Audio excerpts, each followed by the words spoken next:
إنما يخشى الله من عباده العلماء۔ ویلکم بیک ناظرین، پیغام ٹی وی کے پروگرام بزم عالم میں ہمارے آج کے مہمان فضیلت الشیخ حافظ عبدالحمید عامر صاحب۔ محترم حافظ صاحب، آپ اپنے حفظ کی تعلیم کے بعد آپ نے تجوید پڑھی، پھر آپ نے اپنے ہی جامعہ دارالحدیث میں اپنے والد گرامی کی نگرانی میں آپ نے درس نظامی مکمل کرنے کی کوشش کی۔ کیا یہاں پہ آپ نے مکمل کر لیا یا پھر آپ کسی اور جامعہ میں بھی گئے؟ آپ کے تعلیمی مدارج جو ہے نا وہ کیسے طے ہوئے، کہاں آپ نے پڑھا ہے؟ اس کا جو ہے نا پس منظر یہ ہے کہ جب میں یہاں دینی تعلیم حاصل کر رہا تھا تو 2 سال میں نے اس کے پہ لگائے، دوسری جماعت میں تھا دینی تعلیم میں دارالحدیث میں۔ ٹھیک۔ تو اچانک مجھے پتہ چلا کہ میرا وہ دوست جو 5ویں میں میرے ساتھ تھا اور پھر وہ اسکول چھوڑ کر حفظ چھوڑ کر اسکول میں چلا گیا، تو اس کے تو 13 سے 14 پارہ بھی نہیں ہوا۔ تو الحمدللہ میں نے حفظ بھی کیا، تجوید بھی پڑھی اور دینی تعلیم بھی میں دوسرے سال میں چلا گیا۔ تو میں نے کہا کہ وہ میٹرک کا امتحان دے رہا ہے، تو جو جذبہ رشک کہہ لیں، مسابقت تو ہم کہہ نہیں سکتے، مسابقت کا جذبہ تو وہ ہر بندے میں ہوتا ہے، میرے اندر بھی یہ جذبہ فوراً مجزن ہوا اور میں نے فیصلہ کر لیا کہ میں نے اس کے ساتھ ہی میٹرک کا امتحان دینا ہے اکٹھے۔ اور الحمدللہ میں اس فیصلے میں کامیاب ہوا۔ ایسا جذبہ تو بہت قابل تحسین ہے نا، ماشاءاللہ۔ الحمدللہ میں اس کے بعد اپنے ایک استاد تھے محلے میں، جاوید کوچنگ سینٹر کے نام پہ ہمارے محلے میں پڑھایا کرتے تھے، میں ان کے پاس گیا تو انہوں نے پوچھا کہ کیا پڑھا؟ میں نے کہا یہ، کہتے ہنسنے لگے، کہتے میٹرک تو نہیں، آپ آ جایا کریں۔ الحمدللہ انہوں نے مجھے جاتے ہی نا دوسرے چوتھے دن ہی 6ٹھی جماعت میں اس وقت بٹھا دیا۔ وہ کچھ میں نے ہفتے 10 دن میں ان کا انگلش اور میتھ اس طرح ان کو یاد کر کے سنایا کہ انہوں نے مجھے 8-10 دن بعد، مہینے بعد انہوں نے مجھے میٹرک کی کلاس میں 9ویں 10ویں میں بٹھا دیا اور کہا کہ اب کچھ ادھر سے پڑھو، کچھ ادھر پڑھو۔ اس کے بعد جب انہوں نے دیکھا کہ الحمدللہ یہ بچہ محنتی ہے، محنت کر رہا ہے، اور الحمدللہ میں یہ سمجھتا ہوں کہ والدین کی دعائیں میں سمجھتا ہوں اس میں سب سے زیادہ، اور اس کے بعد قرآن پاک کی برکت بہت زیادہ تھی کہ حفظ جو میں نے کیا تھا نا اس کی وجہ سے یہ سمجھ لیں کہ اللہ نے مجھ پہ کرم کیا، اور جذبہ رقابت میں یہ قرآن پاک کا نام آ گیا تھا کہ وہ قرآن پاک چھوڑ کر ادھر گیا ہے۔ تو میں نے الحمدللہ وہ یہ 6 مہینے یا 7 مہینے مجھے مہینے یاد نہیں ہے، تو میں نے داخلہ بھیجا، صحیح ہے، اور داخلے کے بعد میں امتحان میں شریک ہوا اسی کے ساتھ، اپنے ساتھی کے ساتھ، اللہ اسے غریق رحمت کرے، فوت ہو گیا۔ تو جب نتیجہ آیا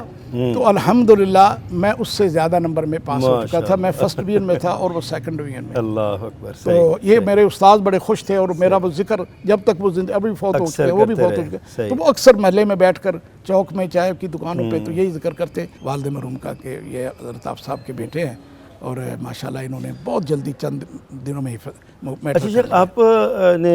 میٹرک بھی کر لیا، درس نظامی آپ یہیں سے فارغ ہوئے یا کسی اور شہر میں آپ گئے؟ نہیں، درس نظامی کے لیے میٹرک کے بعد میں اس کے بعد 1 سال اور پڑھا، اور اس کے بعد میں گجرانوالہ جامعہ محمدیہ GT روڈ پہ چلا گیا۔ اس وقت شفٹ ہو چکا تھا وہاں پہ؟ وہ تھا اس وقت، تو میں نے وہاں تعلیم حاصل کرنی شروع کر دی، جس میں مجھے میرے لیے بڑے اعزاز کی بات ہے، میں خوش بختی سمجھتا ہوں کہ مجھے حضرت مولانا حافظ عبد المنان نور پوری رحمہ اللہ کے پاس بھی اپنے ذانوِ تلمذ طے کرنے کا موقع ملا۔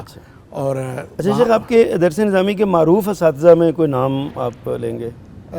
یہیں سے میں ابتدا کرتا ہوں کہ وہاں پہ ایک تو مولانا عبدالحمید ہزاروی اور دیگر وہاں جو اس وقت بڑے بڑے علماء تھے، مولانا جمعہ خان وغیرہ، وہ ان سے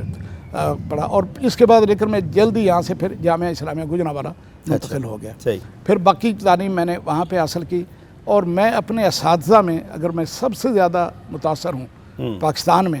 تو وہ حضرت مولانا ابو البرکات رحمۃ اللہ، میں ان سے بہت زیادہ متاثر ہوں، ان کے علم کی وجہ سے، ان کے حلم کی وجہ سے، ان کے تقوی اور پرہیزگاری کی وجہ سے،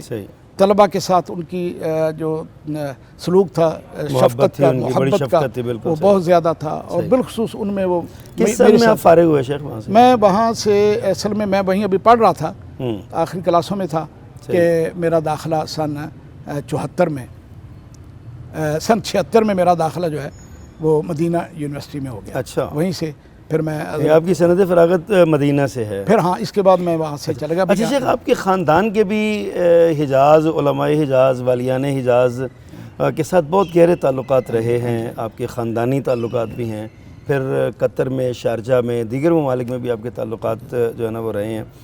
اس حوالے سے آپ سعودی عرب کی جو طرز معاشرت ہے یا پاکستانی جو طرز معاشرت ہے، آپ وہاں عرصہ دراز آپ نے گزارا، وہاں پہ پڑھے ہیں، تو کیا آپ موازنہ کرتے ہیں ان کے آپس میں دونوں معاشروں کا؟ اس سلسلے میں ابتدا تو کریں گے کہ جو ہمارے تعلقات ہیں خاندانی اس سے، جی جی بالکل، اور وہ یہ ہے کہ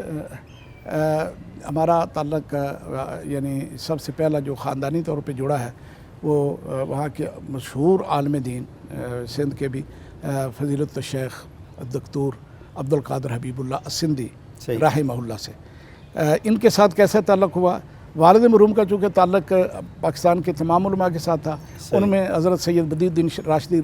رحمہ اللہ کے ساتھ بھی آپ کے بڑے گہرے مراسم تھے، وہ ہمارے ہاں جیل میں جلسوں پہ تشریف لاتے تھے۔ تو شیخ بدی الدین رحمہ اللہ نے وساطت کے فرائض انجام دیے، اور انہوں نے میرے والد مرحوم سے شیخ عبد القادر حبیب اللہ سندھی کے لیے رشتہ میری خالہ کا مانگا۔ اچھا، تو چونکہ شیخ کا نام ہی بڑا تھا، بڑا صحیح، ان کی وساطت اور ان کا اس سے زیادہ درمیان میں ایک بڑا گہرا وہ آ گیا نا، تو وہ رشتہ ان کی وساطت سے مکمل ہوا، ہو گیا۔ اور اس طرح ہمارا سعودی عرب میں چونکہ مدینہ منورہ میں رہتے تھے تو اس طرح ہمارے ان کے ساتھ خاندانی مراسم چل پڑے، اور جو اب تک قائم ہیں۔ اگرچہ ہمارے خالو بھی فوت ہو گئے اور پچھلے چند مہینے پہلے ہماری خالہ محترمہ بھی، لیکن الحمدللہ ان کی آل اولاد اور ان کے دیگر سارا خاندانی ایک مضبوط تعلق آتے جاتے ہیں، بندی ہوئی ہے ماشاءاللہ، الحمدللہ۔ ٹھیک ہو گیا۔ اور شیخ چونکہ پہلے مکہ میں تھے اور بعد میں مدینہ منورہ آ گئے یونیورسٹی میں آخر میں، تو وہاں بھی وہاں کے علماء سے بھی ہمارا گہرا تعلق تھا مکہ میں، جن میں شیخ فضیلت الشیخ محمد بن عبداللہ السبیل رحمہ اللہ، ابا جی کا ان کے ساتھ تعلق تھا شیخ صاحب کی وساطت سے۔ تو یہ جو جہلم میں وہ تشریف لائے ہیں نا امام کعبہ شیخ سبیل، 2 دفعہ آئے ہیں، ایک دفعہ سن 79 میں، اچھا، وارث صاحب کی دعوت پہ وہ تشریف لائے، اور امر ملکی بھی انہیں حاصل ہوا یہاں جہلم کے دورے کا۔ تو یہ سن 79 ستمبر 1979 میں 79 میں امام کعبہ والد مرحوم کی دعوت پہ پہلے آئے، اور انہوں نے جہلم آ کر بڑا استقبال ہوا، پہلے اسلام راولپنڈی ایئرپورٹ پہ، پھر پورا رستہ کاروں اور موٹر سائیکلوں، اور بڑا لمبا جلوس تھا ان کا، تو ہر شہر میں ان کا استقبال ہوا، لوگوں کو علم تھا۔ تو یہ جہلم جب آئے تو یہاں بھی بہت زیادہ استقبال ہوا، تو جمعرات کو وہ تشریف لے آئے تھے، اور اس کے بعد وہ رات بھی انہوں نے جہلم آگے جمعہ بھی پڑھایا۔ 80 گراؤنڈ یہاں کی بڑی مشہور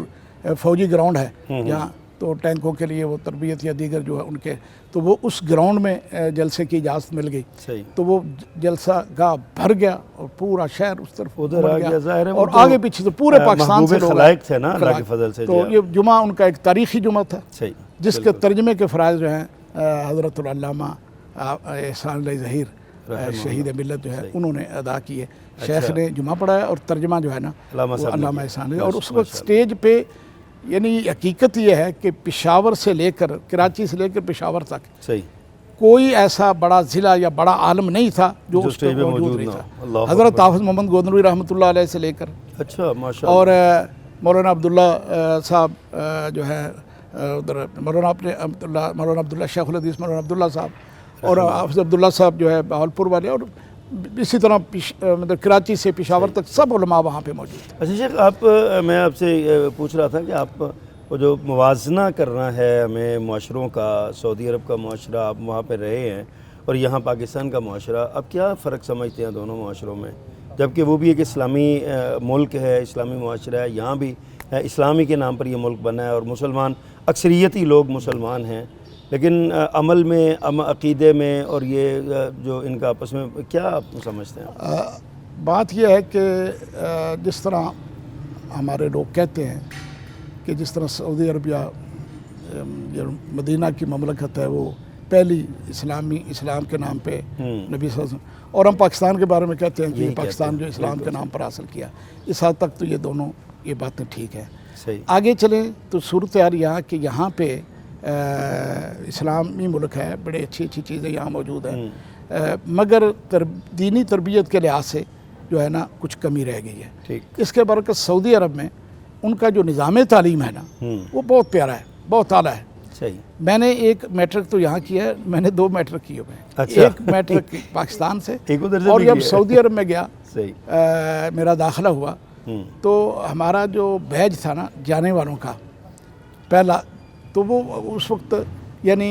جو جتنے بھی اس وقت طالب علم گئے نا، جن میں میرے بڑے بھائی علامہ مدنی رحمۃ اللہ علیہ، اور فیصل آباد سے مولانا یاسین ظفر صاحب، اور اس کے علاوہ حافظ عبدالستار حماد صاحب، مولانا داؤد صاحب، وہ پہلا بیچ تھا سب سے بڑے بڑے جتنے جو اس وقت اپنے اپنے جامعات میں بڑا کام کر رہے ہیں نا، اس وقت تقریباً اس میں موجود تھے۔ پہلا بیچ تھا نہیں ہم جو گئے ہیں پہلا بیچ مدینہ منورہ میں تو اس سے پہلے بہت پہلے گئے، لیکن جو ہم گئے ہیں نا اس بیچ کی بات کر رہا ہوں کہ اس میں جو لوگ اس وقت گئے ہیں نا وہ بڑے بڑے علماء تھے، اور انہوں نے اپنے آ کر واپس بہت دین کی خدمات انجام دی، اور اپنے اپنے مدارس میں اس وقت کوئی شیخ الحدیث ہے، کوئی ناظم ہے، کوئی رئیس ہے، بالکل صحیح، وہی یونس بٹ صاحب اللہ انہیں غریق کرامت کرے، وہ بھی اسی بیچ میں تھے۔ تو کہنے کا مقصد یہ ہے کہ ایک تو یہ کہ میں وہاں ان میں چھوٹا تھا، ان بڑے علماء میں ان کی عمر میں چھوٹا تھا، تو مجھے انہوں نے ثانویہ میں داخل کر دیا، جو وہاں کا میٹرک ہے، جو مدینہ یونیورسٹی میں موجود تھا، یعنی میٹرک ثانویہ جو ہے وہ مدینہ یونیورسٹی میں بھی چل رہا تھا، تو اس میں داخل ہو گیا۔ اس سے مجھے یہ حاصل ہوا کہ میں نے دیکھ لیا کہ ان کے ہاں اگر میٹرک تک یہ تعلیم ہے تو پیچھے مڈل تک بھی اور پرائمری جو ان کی پچھلی ہے وہ اسی طرح چلتی کہ 4 مضامین دینی وہ ساتھ ساتھ چلتے ہیں، جن میں تفسیر ہے، عقیدہ ہے یعنی توحید ہے، اور حدیث ہے، اور یعنی عربی علوم فقہ ہے۔ تو یہ 4 مضامین ساتھ ساتھ چلتے ہیں، جو میٹرک تک جاتے جاتے ایک طالب علم جو ہے نا وہ اچھا خاصا عالم بن جاتا ہے، اسے تفسیر بھی پڑھائی جاتی ہے، اسے حدیث بھی پڑھائی جاتی ہے، اصول حدیث بھی، اور فقہ اور اصول فقہ، یہ ساری چیزیں پڑھائی جاتی ہیں۔ تو میں سمجھتا ہوں کہ اس سے ایک جو بچہ جب میٹرک کر لیتا ہے، یا میں کہتا ہوں وہاں کا متوسطہ بھی کر لیتا ہے۔ شیخ محترم بڑی آپ نے بات کی۔ ناظرین کرام یہاں وقت ہے بریک کا، ہمارے ساتھ رہیے گا، چند لمحات کے بعد باقی باتوں کے لیے دوبارہ حاضر ہوتے ہیں۔ العلماء